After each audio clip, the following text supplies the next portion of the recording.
একটি প্যান নম্বরে ১,০০০ অ্যাকাউন্ট, কোটি কোটি লেনদেন, কি কারণে শাস্তি পেটিএমকে? পেটিএমের বিরুদ্ধে পদক্ষেপ করেছে reserve bank of India. RBI জানিয়ে দিয়েছে ২৯শে ফেব্রুয়ারির পর আর ব্যাংকিং পরিষেবা দিতে পারবে না তারা। কোনো গ্রাহকের অ্যাকাউন্ট, ওয়ালেট বা ফাস্ট্যাগে কোনো টাকা জমা নিতে বা ক্রেডিটে লেনদেনও করতে পারবেন না। কেন এই শাস্তি? আরবিআই জানিয়েছিল ক্রমাগত নিয়ম লঙ্ঘন এবং তত্ত্বাবধানের অভাবেই এই পদক্ষেপ করা হয়েছে জনপ্রিয় অনলাইন লেনদেন মাধ্যমটির ওপরে।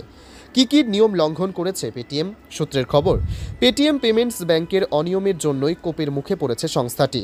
ওই অ্যাপে উপযুক্ত তথ্য পরিচয় ছাড়াই হাজার হাজার অ্যাকাউন্ট খোলা হয়েছে। অধিকাংশ অ্যাকাউন্টেই কেওয়াইসি বা সাধারণ ব্যাংকিং তথ্য ঠিক নেই। দেখা গিয়েছে একটি প্যান নম্বর থেকেই অন্তত হাজার অ্যাকাউন্ট পেটিএমের সঙ্গে জুড়ে রয়েছে। এর ফলে আর্থিক দুর্নীতির সম্ভাবনা আরও প্রবল হয়েছে বলে মনে করছেন বিশেষজ্ঞরা। তাই তড়িঘড়ি পেটিএমের লেনদেনের হ্রাস টানছে সরকার। অভিযোগ, উপযুক্ত তথ্য প্রমাণ ছাড়াই যে অ্যাকাউন্টগুলি পেটিএমও খোলা হয়েছে সেখান থেকে কোটি কোটি টাকা লেনদেন হয়েছে বিভিন্ন অ্যাকাউন্টে। আরবিআই ওই অ্যাকাউন্টগুলির নথি খতিয়ে দেখতে গিয়ে আশাহত হয়েছে। প্রায় কোনো অ্যাকাউন্টেরই উপযুক্ত নথি মেলেনি বলে অভিযোগ। আরবিআইয়ের সন্দেহ, উপযুক্ত তথ্য প্রমাণ ছাড়া যে অ্যাকাউন্টগুলি পেটিএমে রয়েছে সেগুলি কোনোটা আর্থিক দুর্নীতির সঙ্গে যুক্ত থাকতে পারে। সহজেই প্রশাসনের চোখ এড়িয়ে এইভাবে দুর্নীতির টাকা লেনদেন সম্ভব। সূত্রের খবর, পেটিএমের এই অনিয়মের কথা আর্থিক দুর্নীতি সংক্রান্ত কেন্দ্রীয় তদন্তকারী সংস্থা ইডি এবং কেন্দ্রীয় স্বরাষ্ট্র মন্ত্রককে জানিয়েছে।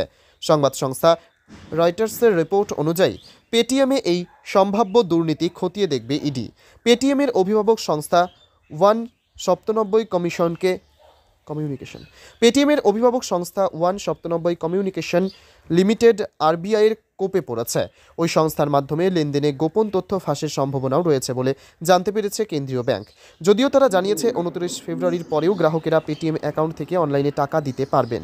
পেটিএম অ্যাকাউন্টে টাকা জমা থাকলে তা ব্যবহার করতে পারবেন গ্রাহকেরা। সেভিংস এবং কারেন্ট দুই অ্যাকাউন্টের ক্ষেত্রেই এই নিয়ম কার্যকর হবে।